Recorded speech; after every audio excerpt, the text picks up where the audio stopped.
Hello everyone, কেমন আছো তোমরা সবাই? আগের ভিডিওতে বলেছিলাম তোমাদের সাথে ভালো কোনো রান্নার রেসিপি শেয়ার করব। সেই মতো চলে এলাম আজকে লাল লাল করে বানানো কষা মাংসের রেসিপি নিয়ে।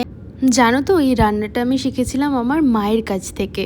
আগে বাবা যখন রবিবার বাজার থেকে মাংস নিয়ে আসতো, তখন মা প্রথমেই মাংসটা পরিষ্কার করে ধুয়ে তাতে লবণ, হলুদ, টক দই, লঙ্কার গুঁড়ো আর সামান্য সর্ষের তেল দিয়ে ম্যারিনেট করে রাখতো।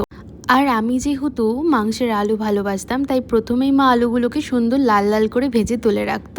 ছোটোর থেকে মায়ের হাতে এই মাটন কষা আমার এতটাই পছন্দ ছিল, তাই বড় হয়ে কিছুটা কৌতূহল বশতই জিজ্ঞেস করতাম যে মা, তুমি ফোড়নে কী দাও? তখন মা বলেছিল যে কিছুটা গোটা জিরা, গোটা এলাচ, গোটা লবঙ্গ, দুটো শুকনো লঙ্কা, গোটা দারচিনি দিবি, তাহলেই হবে। সেই মতো আমিও আজকে প্রথমবারের মতো মাটন কষা তৈরি করছি।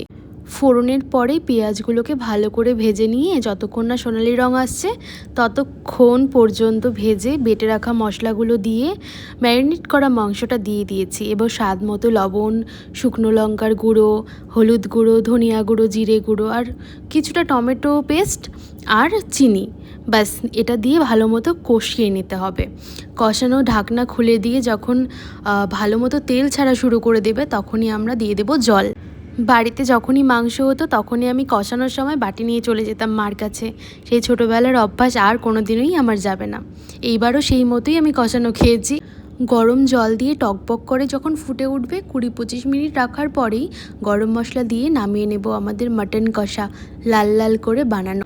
আমি গরম ভাতের সাথে এটা সার্ভ করেছি, তোমরা লুচি পরোটা দিয়েও খেতে পারো।